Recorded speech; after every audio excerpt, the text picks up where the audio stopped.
Contestant number 4, Ramya Kandan, Dream of My India. Dream of My India, Ramya Kandan. All the best. Thank you. Good afternoon, everyone. I wish all of you a happy Independence Day.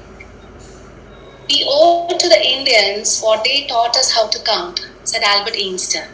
If there's one place on the face of earth where millions of living men have found their home, then that's India, said the French philosopher. I look to the east, I look to India for rest and for wisdom, said Max Muller. These are just a few testimonials of how great our country was. And I specifically use the word was because it's not what it used to be. The India as we know it is losing its roots and its mores. And I think this degeneration of Indian values and ethics started a long back, probably with the invasion of the British. We started blindly imitating the West. For example, we were a community that used to eat out of leaf plates that used to be biodegradable. I'm sure some of us use it now and then too. But after aping the West, there's so many disposables everywhere and our landfills are just filled with it. After aping the West, there's so many disposables everywhere and our landfills are just filled with it. We use stainless steel plates, yet the detergents that are used to clean it, they again pollute and harm our underground water. Another example, we used to have this excellent system of dye, older women who used to assist women in labor. The Western world brought doctors and surgeons, and we stopped our dye system too.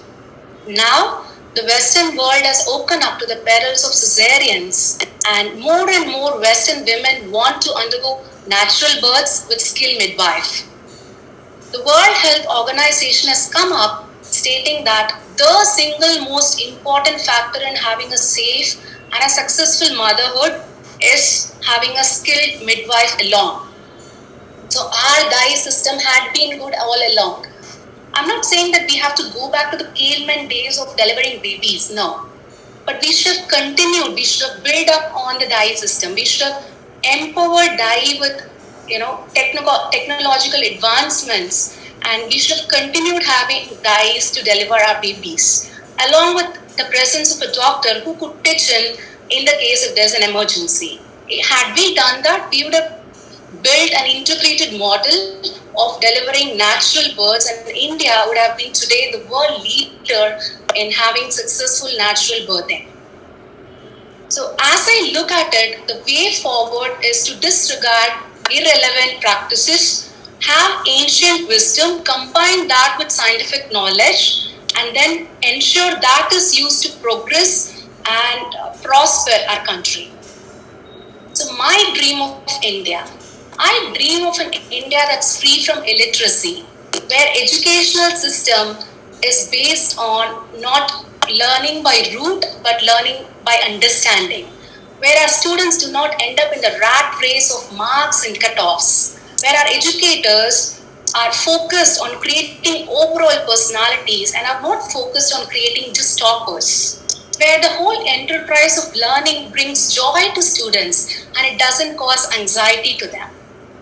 I dream of an India where we have quality medical facilities available to all free of cost, where the medical facilities will treat both the famous personality and the common man alike, where the medical system is used to cure diseases, is used to free people from suffering and not unfortunately be a cause of it, where medical advancements are done only for the genuine intent of curing diseases and not because of lobbying of pharmaceutical companies.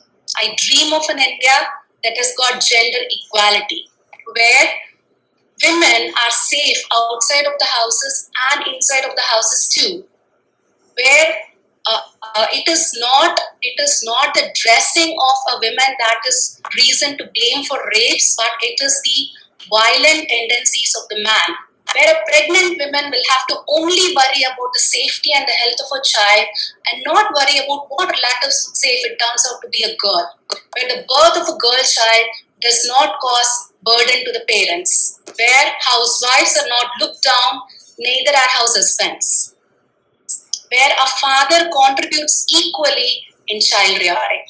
I dream of an India where a man is being judged by his deeds, both good and bad, and not by his birth conditions or financial conditions, where he is not discriminated because of which family he was born into, which caste he belonged to, or the color of his skin, or by his or her gender. He is not, there is no reservation in the society because there is no need for reservation. There are equal opportunities for all people to learn, to live, and to work. I dream of an India where we got back to our agricultural roots, where advanced agriculture is the backbone of our economy, where our farmers, equipped with latest technologies, are producing quality but people worldwide. And they're not poor, but they are rich, like the Germany or Switzerland. I dream of an India where we are free from poverty, where there's a just socio-economic system, where there is compassion and friendship, where there is peace and harmony, where we celebrate our differences, we agree to disagree, and we respect the choices of other people, no matter how different they are from us, be it with regards to how they live, what they eat, or whom they mate. I dream of an India where there are no orphanages or old age homes because our hearts and our homes have enough spaces and enough love to accommodate all of them. Dream not, don't even think if you cannot act, says so act we must now, so we can rebuild our nation to what it was, to greater glory. Together we can, together we should. Thank you so much.